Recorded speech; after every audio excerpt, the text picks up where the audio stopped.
Hello, Amanda Payne here for October 2nd edition of Creepypasta a Day,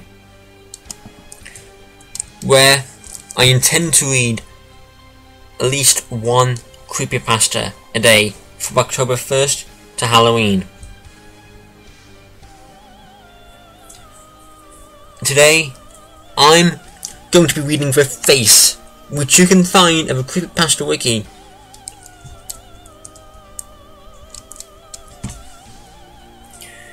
In the month of July 1998, a string of murders hit the town of Goshen in northern Indiana.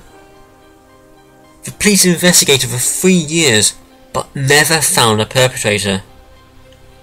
No more similar murders happened, so the whole incident was eventually swept under the rug. Few people are willing to talk about it with each other, let alone with complete strangers. Only a select few know what actually happened that month. I am one of those unfortunate few, and I'm willing to talk. Part 1. Cold July. The whole incident started in December 1997. A group of my friends and I had started a club and met at school.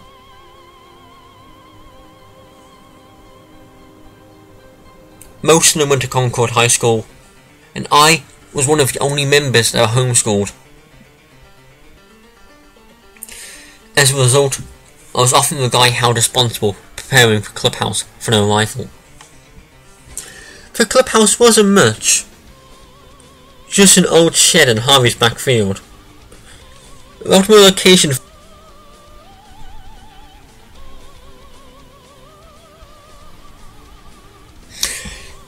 location for meetings, however, thanks to the fact there was almost the same distance between all of the homes and the shed. Nobody was using it other than us.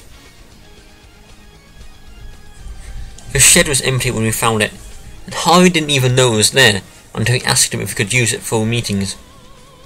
Just don't knock it down was his only condition. We never did knock it down. Almost set it on fire once, but we never knocked it down. Right away we found an old table and some lawn chairs. Jimmy hitched a wagon to his ATV and drove them out there for us, and we spent the whole afternoon making sure everything was perfect. We had everything set up and ready when Mac got the idea of testing the chairs. Mac is a rather heavy-set guy, so much so that we like to call him Big Mac. He sat down hard on two of those chairs or sized into trouble. This got him so confident he practically jumped off their chair. Crack! Two weird legs fell through the floor, and so did Mac. After he got 15 stitches out of his head, he continuously joked about a Mac-shaped hole in the stone on the clubhouse floor. We never did name our club. Every name we came up with stunk like a mountain of Limburger. We took to calling ourselves The Guys, and we meet every day after school. Shut up, Lucy. Kevin took to bringing a pair of video cameras he got from his dad. I still think he stole them, and we would occasionally record our meetings. Let me tell you, by the end of the day we usually had 1 part good footage against 10 parts crap. The best moments we got on tape were ones where we would bring guests to a clubhouse and allow them to choose subject to discuss that day. This became a weekly endeavour, and our best moment we have on tape is when we interviewed Lisa, Matt's crush. Soon, everyone at school was clamouring for an interview with The Guys. I think Matt was the first to suggest making a movie or 2 precious cameras. It's better than sitting here every afternoon doing nothing, he insisted, with almost everyone in the school willing to participate. Everyone liked the idea, but then we all had a new problem. What kind of movie could we make? We obviously didn't have a budget that allowed for impressive special effects and such. Mac came through once again when he brought us a videotape of Scream and let us watch it. That's when we decided a horror slasher movie was not only probable for us, but was also within our budget. The trick, Matt decided, was making it something people would watch. We put him in charge of scriptwriting as a result. Jimmy and Colin volunteered to search for actors. It wasn't hard, considering nearly everyone in school knew about filmmaking and wanted to be a part.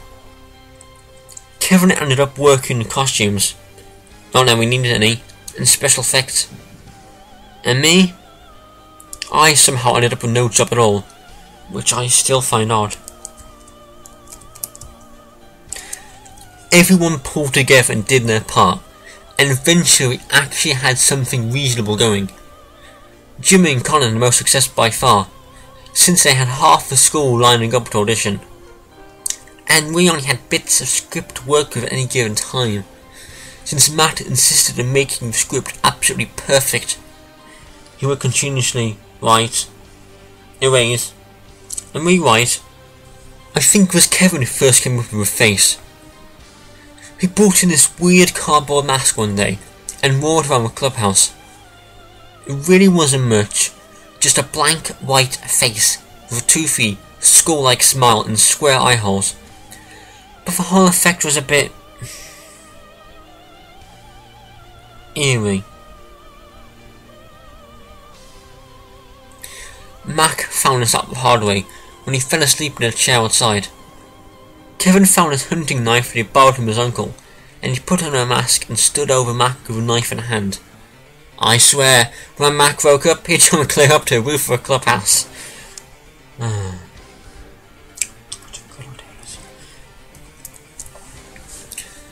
Matt got the mask somehow, and he instantly decided to have to go to a movie.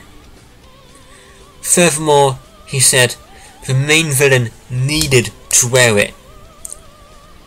We spent half an hour working on a name for our killer, but had minimal success.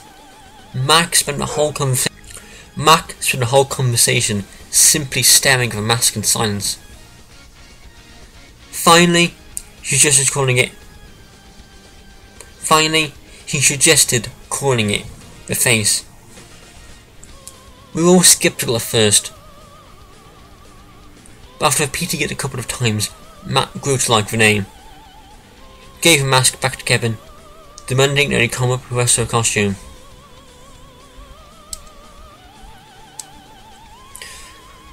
Mac was handed the job of making fake blood for a movie. I still don't know how he did it, but he came up with a bucket full of this awful, sticky concoction. Problem was, it was the wrong colour. Jimmy discovered this when Mac went up to him one morning while looking for a blood bucket along with him. I never did figure out how it happened, but somehow the blood ended up outside the bucket. All I know is I turned the corner and found Jimmy covered in sticky blue liquid. Jimmy stood there for a moment, seeming unsure of what to do. Finally, he took a bucket from Mac and looked inside. "Make it red," he said. Then he walked off to wash himself. Despite our numerous volunteers who wanted to be part of the movie, our biggest problem involved casting.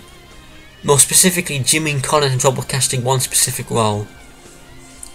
They couldn't find anyone to play the face.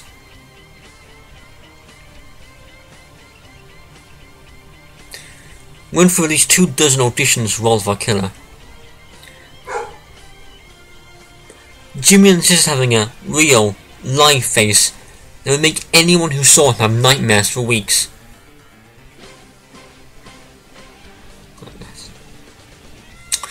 He allowed dozens of people to don their face mask and strut around on a makeshift stage.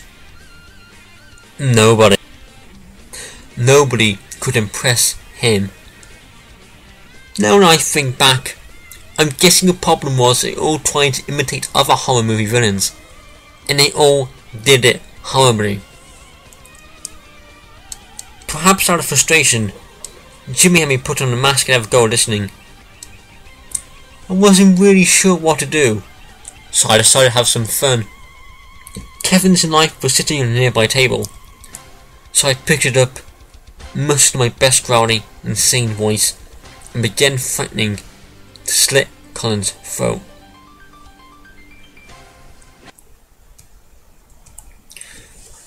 After a minute, I lifted the mask to look. Colin was leaning back in his chair, gripping the armrests with white knuckles. Jimmy was staring at us both, wide-eyed and mouth open, so wide a camel could have crawled inside. "I just about wet myself," he admitted later. "I realised that I was looking at the face." I couldn't believe my luck. 1 minute I was a spare tire of the whole operation, unable to help in any way. Now I had landed the role of the face, the movie's main character. I was a face. And I loved it.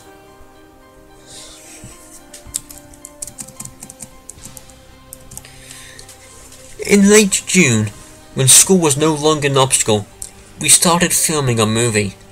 Matt had a general story, but he was still working on the actual script. There were several occasions where we were preparing to film a scene, and here Matt would come running onto the scene with a freshly written section of script in hand. Our sets were simply locations that people allowed us to borrow for a duration that we needed them, and sometimes even our own houses. We often spent more time getting permission to use location than we did actually filming there. Our conditions were almost always the same. We had to clean up after ourselves, and we weren't allowed to store any property that didn't belong to us. It was 2 days after we started filming for us finally allowed to reveal the face in full costume. Besides the mask, I wore my usual jeans and t-shirt, but Kevin had also made a ratty green cape out of a blanket for me to use. My costume didn't seem like much, but it sure impressed the rest of our cast, especially when I picked up my hunting knife properly reused during filming. Kevin later told me it wasn't the costume to complete the face, it was my acting. The way he moved was very malicious and purposeful, told Matt. He shuffled around like a crab, bent over like an old man, and yet he somehow made the effects work.